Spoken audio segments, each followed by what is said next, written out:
Hello and good morning. I hope you can all hear me. Thank you very much for providing me with the opportunity to speak at this event.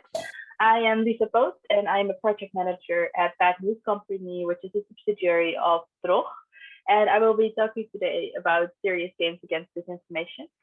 We are a company that focuses on making games as a way to help people with distinguishing disinformation.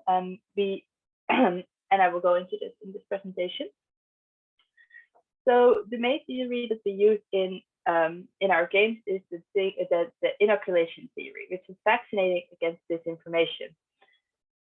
As I said, we make serious games, and by playing those, people are better equipped to recognize and deal with disinformation they may encounter on social media.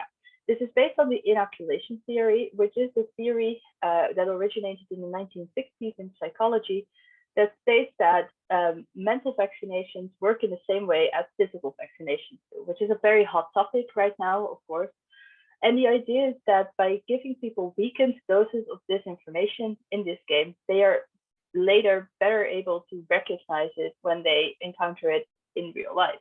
So similar to actual vaccinations, you get a weakened dose of the virus, disinformation, and that helps you strengthen your antibodies against it. This is part of the theory called prebunking, as this conference is about, in which we think that it's better to help people recognize and preemptively strengthen against this information rather than decrease the information that is later available. The inoculation theory of our games has been tested by Cambridge University, and several research papers have found that the play of our games increases the confidence of people and in recognizing this information, and also reduces the willingness to share this information. So, what is our formula to success? Our Bad News game, the original one, which I will go into later, has been played over 1 million times in 2021 alone. And what makes our method so effective is the fact that we use gamification. By using games to tackle difficult subjects such as disinformation, we make it more engaging for people, and also ensure that they like the topic, that it's a new way of giving them information, and it's very interactive, which stimulates critical thinking in the people. One important part of our games is satire. We tackle difficult topics, but we do it by using humor. It's very difficult to make a game about people being anti-vax, for example, the COVID deniers. It's very difficult to state outrightly that those topics are ridiculous, for example, because that could really anger people.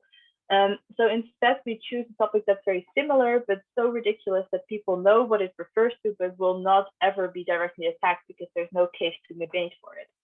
By using satire, you also appeal to the humor for people who will be more engaged and more likely to enjoy our game. And another very important aspect of our game is that you play as the bad guy, which has several advantages. Namely, it's more engaging that way. Usually in a game, you play the hero. You try to aim or resolve a certain problem. And in this case, you try to destroy something. This makes the people think more clearly about their choices. Furthermore, the topic of disinformation is not black and white. There is not really a good guy in disinformation.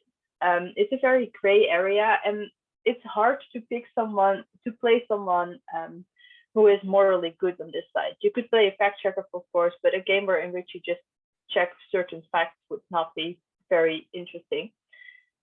And furthermore, it's fun. Usually you are the hero. It's good to be the guy who mucks things up every once in a while. So, our current gaming arsenal consists of Bad News, Harmony Square, and Go Viral. We try to have as broad a broad outreach. So we have translated our games in collaboration with several of our partners, which has resulted in 19 versions of Bad News being available, 8 versions of Harmony Square, 13 versions of Go Viral, and 6 versions of Under Pressure. Our first game is the Bad News game. Bad News discusses the 6 most common disinformation tactics, which are to disguise, manipulate, polarize, conspiracy, discrediting, and trolling. When playing through the game, each chapter tackles one of the information strategies, and it's a very broad game. It doesn't tackle very specific subjects as our other 2 games do. Instead, it just introduces the topic to people.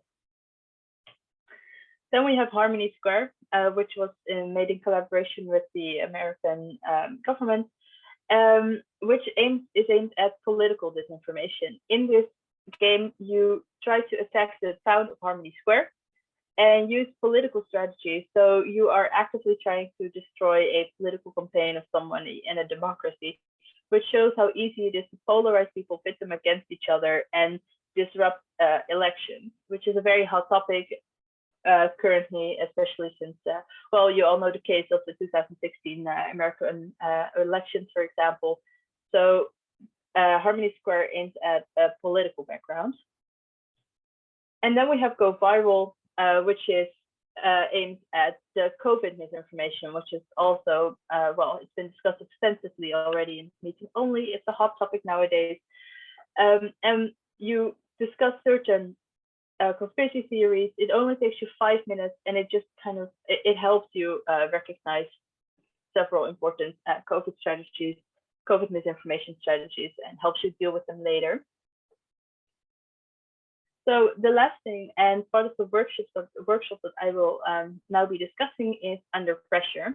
Under Pressure is based on our Bad News game, but it has been specifically tailored to be used in classrooms and in bigger groups.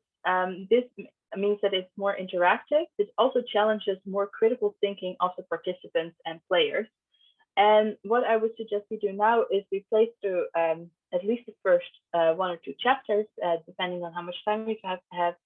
And then in the last 5 minutes, we will have some more room for questions. So I would like to ask you all to go to the link that's on the screen, or to scan the QR code either on your phone or on your laptop. Both is fine. And I will move to the screen.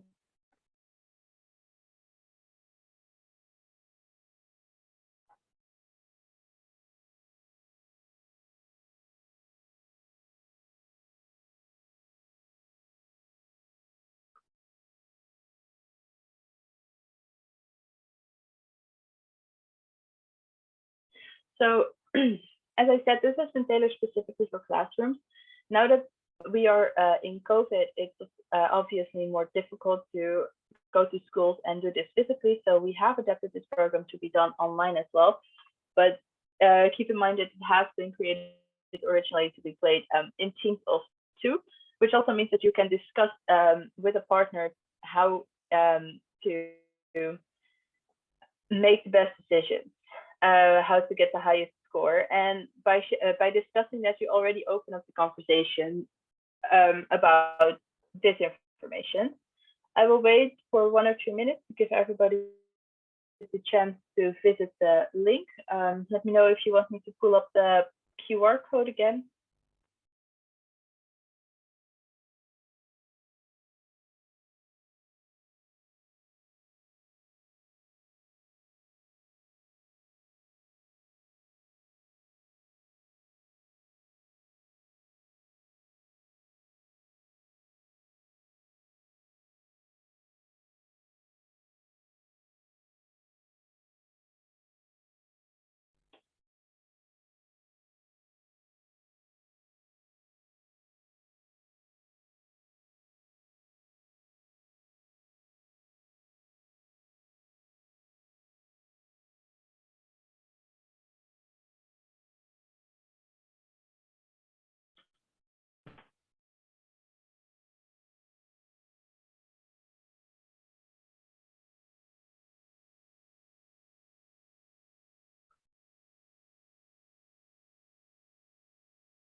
Or you can click the link in the chat.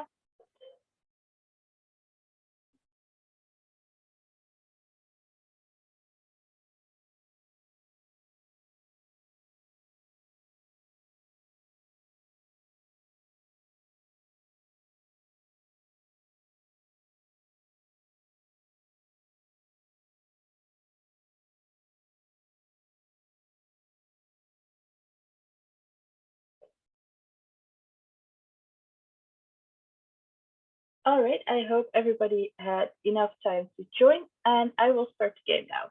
So the goal of the game is to make as much, to get as much followers as possible, which you can track in the corner of your screen. And well, good luck.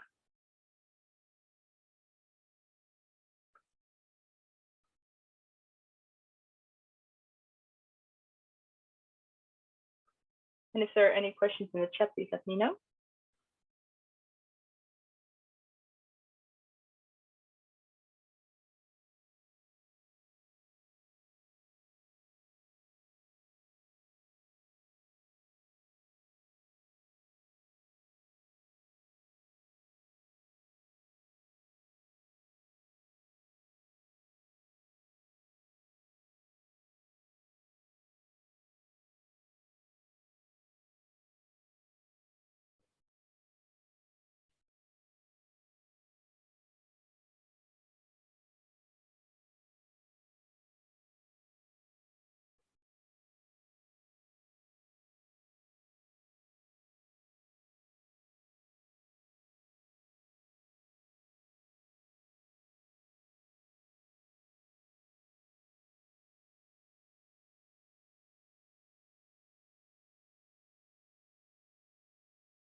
So I do see there's a tiny technical issue going on because I don't see anyone appearing on the screen. I am checking that now. But does anybody else experience any issues with the game?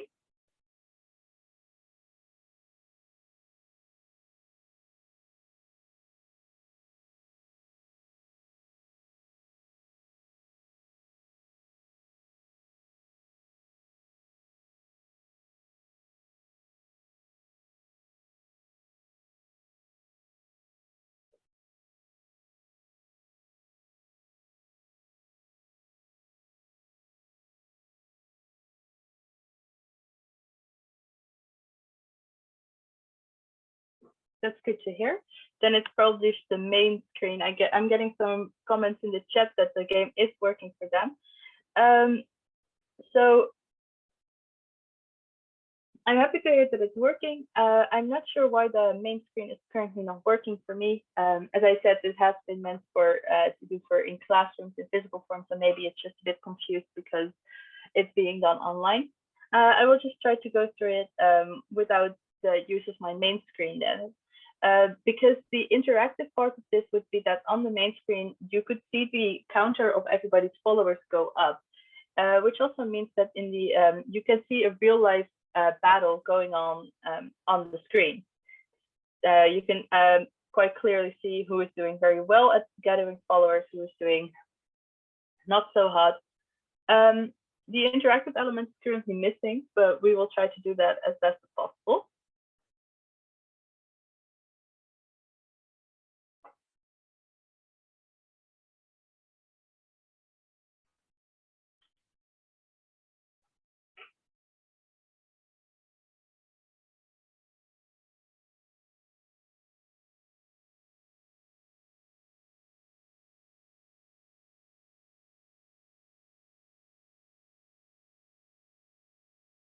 Ah, look at this.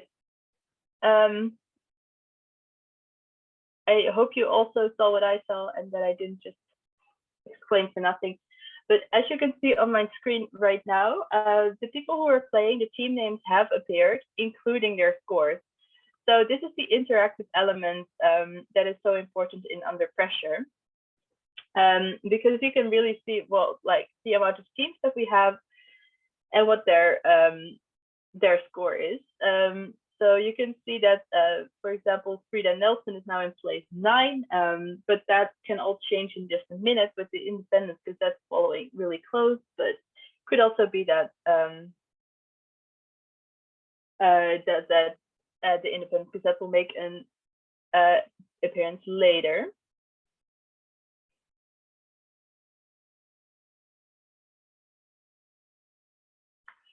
So as my screen is experiencing some delays, could everybody let me know in the chat when they have finished the first chapter?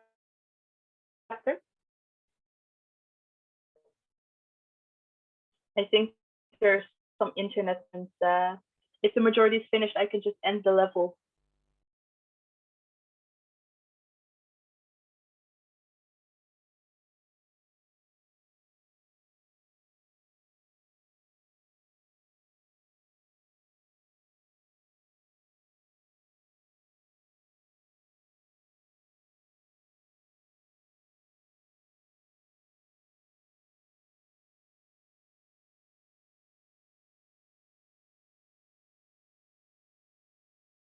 Just waiting for a few more people to finish.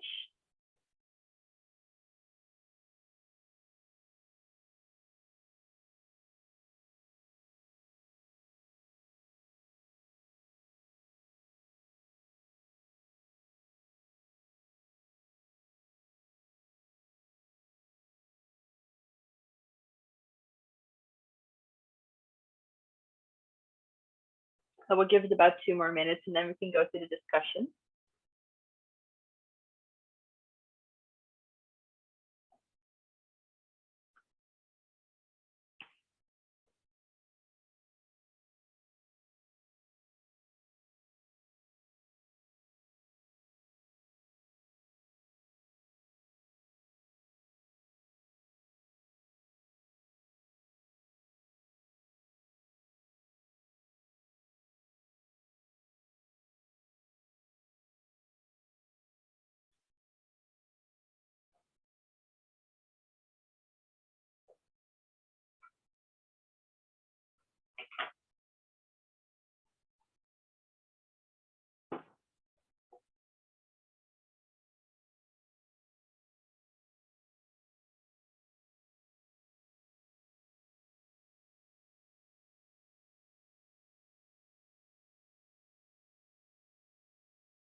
All right, I am going to close down this level. So it's a shame that we couldn't see the actual interaction on the screen. I'm assuming that has something to do with my internet. But now that you have finished the first level, you get into the discussion of it. So this is where you can really open up the discourse on this information. There are some prompts given. So what makes a credible alias? Why do you pick a certain name? Is it because of the credibility? Is it because you thought it was funny? What do you think makes for the most credible persona online? Is it humor? Is it something that something more like the honest truth online? So that is something that you can really open up to the classroom. And in this technique, by discussing what makes a more credible alias, you make people more aware that sometimes people pick funny name or clickbaity titles in order to get more clicks and or followers online. So in this case, Farid Awad, although we have not seen the actual score, has won the first chapter. So congratulations. And I can now click on the next level. We can continue on chapter 2. I will give you all 5 minutes or so. If you have any questions in the meanwhile, please let me know in the chat. I will discuss them while playing. And good luck.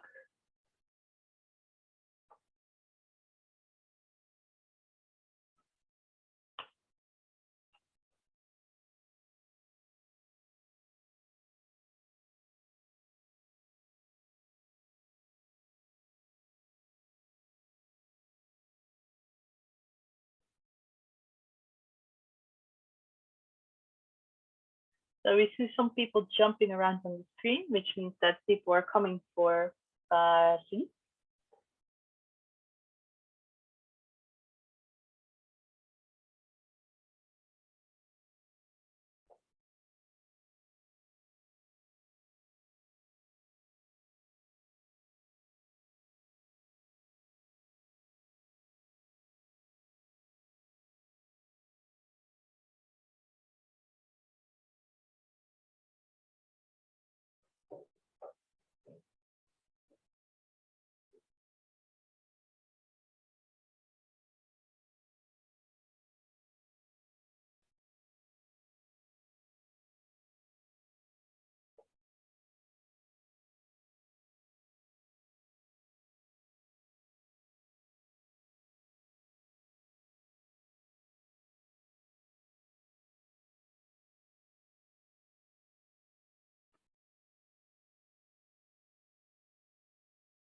If your page is still on the waiting screen, try to refresh it. That should work.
All right, hopefully everybody is getting along. I will close the chapter in about 1 or 2 minutes.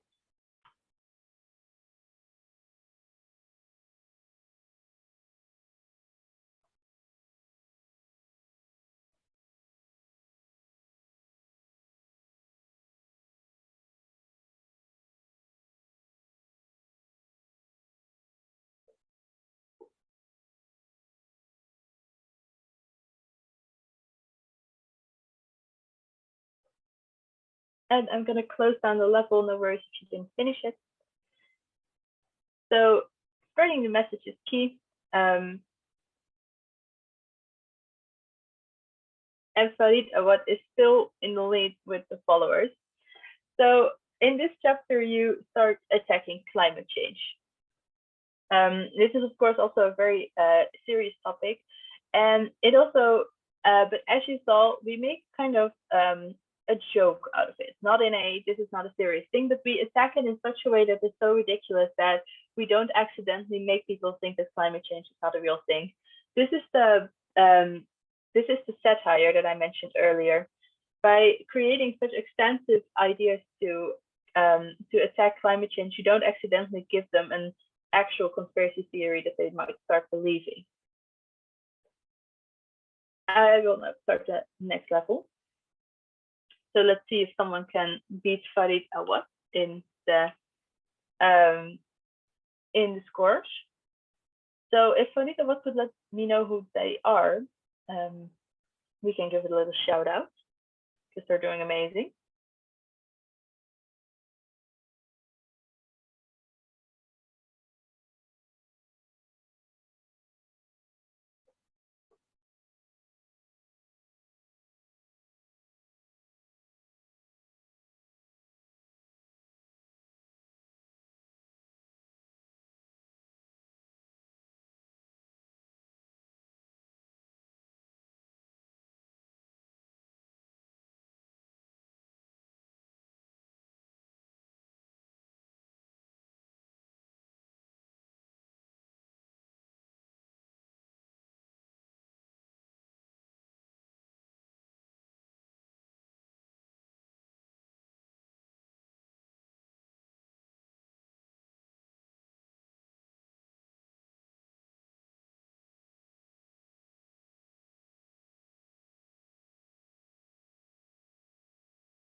So I will close the chapter again in 1 or 2 minutes.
All right, thanks so much, everybody. As you can see in the top corner as well, this level is called polarization, polarized. So the important thing is what I just mentioned. This game is based on the on the disinformation tactics that were also explored in our original game, Bad News. And polarization is filtering people and pitting them against each other, making sure that the divisions that run in society run deeper, attacking people, setting them up against each other. Each level also targets one of these.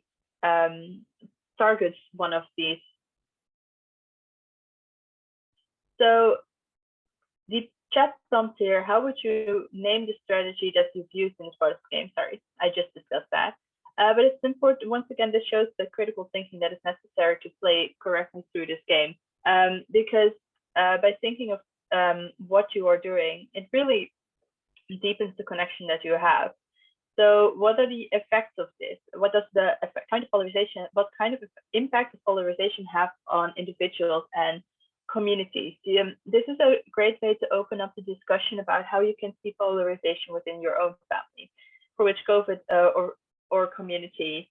COVID is an excellent example of this because you heard many stories of families arguing, fights breaking out because of this polarization of people believing different things that they see online. By opening this conversation, you also give the players of this game a platform to discuss difficult topics and express their doubts, which is a very interesting way to engage, especially with children in the schools that we attend. So once again, Team Footy is doing amazing. And I will go to the next level.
Since we have about 10 minutes left, I will shut this chapter down in about 30 seconds. And the other ones to make sure that we have enough time to play through the entire game and you don't end on a cliffhanger. So this is the level of conspiracies, also an important topic. It's good to discuss what they are and if you've ever seen them in real life. So it's more visible than ever now. So what makes people believe in a conspiracy? That is something that's also very something we addressed in our game, because people they believe conspiracies because they like to have answers for things, and it's important to realize that because it gives you more insight into why conspiracy theories exist and why they are shared so broadly. It's good to make people think about that. So it's good to realize this when spreading disinformation, because you can target your audience more easily when you understand why certain mechanisms in disinformation work. So the thing is, also a very important aspect of our game is that everything that we use, especially in our original game, has happened in real life. So every conspiracy theory that you encounter does really exist. And still Farid in the lead.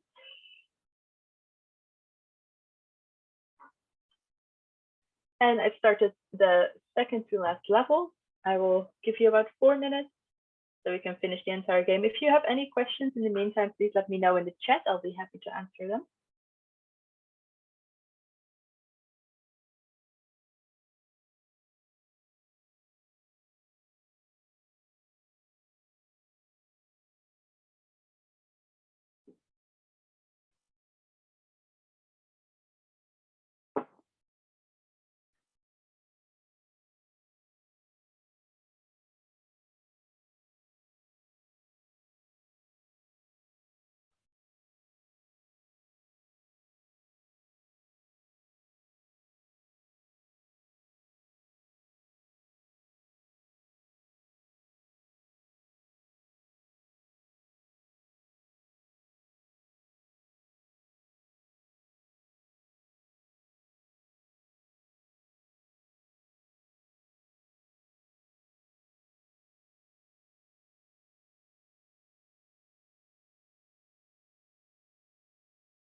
Okay, so I will close this chapter right about now. In this chapter, we go into the idea of pre-bunking mostly. We kind of show how fact-checking is very difficult, because even though fact-checking can really say, well, this is not true, there's just no facts involved, it's still quite easy to circumvent them when you use the right tactics. So by using this level, we kind of show how it's very difficult to only singularly use fact-checking as an option. So you have diverted the attention, you don't apologize, etc. And that's how it should be. Must throwing your opponents is always a more effective strategy. People are not rational creatures, they're very emotional. So making people look bad is way more effective than stating this is against the facts. So now on to the next and last level.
All right, I hope you all had time to finish this last level, and I'm going to end the game now.